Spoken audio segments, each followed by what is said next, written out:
Νάτος. Όπα, όπα. Βγήκε, παιδιά.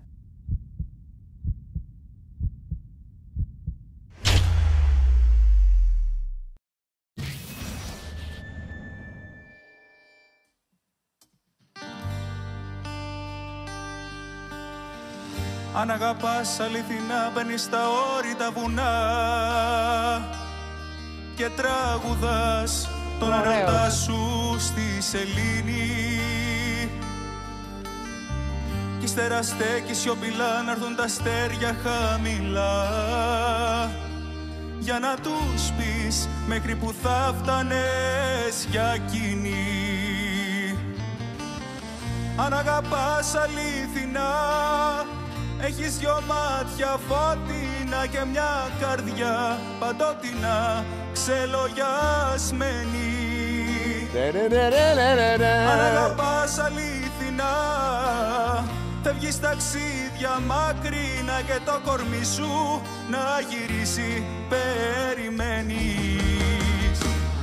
Έτσι αγαπάω εγώ, έτσι αγαπώ.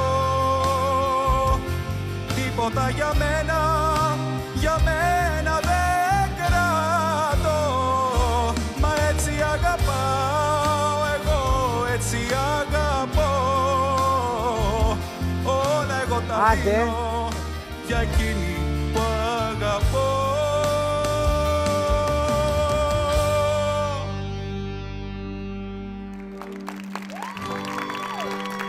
Γιατί, δεν πειράζει.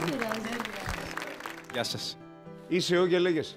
Είμαι ο Άγης, είμαι 31, έρχομαι από την Αργολίδα, καταγωγή από Σπάρτη. Από το Αγισίλαος, να φανταστώ. Όχι από το Αγισίλαος. Α, ο ποιο? Όλοι αυτό λένε. Το Αγισίλαος γράφεται με Ήτα, το δικό μου το Άγης γράφεται με Γιώτα. Οκ. Και για πες γιατί γράφεται με Γιώτα. Ήταν ο τελευταίος βασιλιάς της Σπάρτης. Οκ. Μάλιστα.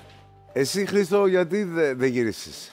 Γιατί θεωρώ ότι η ερμηνεία σου άγγιζε τα όρια του να είναι, ας πούμε, ένα πολύ καλό σολφέζ.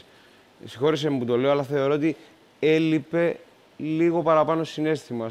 Αισθανόμουν ότι τα λόγια δεν έχουν αλήθεια μέσα τους. Χωρίς, όμως, να θέλω να πω ότι είσαι κακός τραγουδιστής. Οι νότες ήταν εκεί, απλά για μένα θεωρώ ότι το τραγούδι είναι κάτι παραπάνω από νότες. Ευχαριστώ πολύ, να είστε καλά. Άγιε, ευχαριστούμε πάρα πολύ. Γεια σου, Άγιε, γεια σου, γεια σου, γεια σου.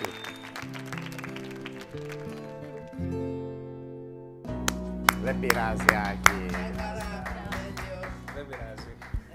Δεν πειράζει. Τέλειος ήσουν, να πάρε εδώ και θα στα πω τώρα εγώ. Λοιπόν, νομίζω τραγούδεις πάρα πολύ σωστά, το είπανε. Ίσως το άγχος να το πεις όλο τόσο σωστά μπορεί να σου κράτησε πίσω το συναίσθημα. Αυτό κατάλαβα ότι είπανε. Μπορεί. Εντάξει, εγώ το ένιωσα. Γιατί ήταν θεόσωστο. Ευχαριστώ. Εγώ το ένιωσα πάρα πολύ. Ναι. Μίλησε στο μικρόφωνο. Το ένιωσα πάρα πολύ το τραγούδι, είναι από τα αγαπημένα μου κομμάτια. Ναι. Έκανα ό,τι μπορούσα. Εντάξει, δεν έγινε τίποτα. Συνεχίζουμε. Μπράβο, συνεχίζουμε και τραγουδάμε και κάνουμε αυτό που αγαπάμε. Έχουμε και τη μαμά που έρχεται και στα live όλα. Εντάξει, τα έχουμε βρει εδώ πέρα. Βέβαια. Δεν πειράζει. Να είσαι καλά, σε ευχαριστούμε πολύ που ήρθατε. Ευχαριστώ, να είστε καλά. Είμαι η Τζέννη Κουπούρα.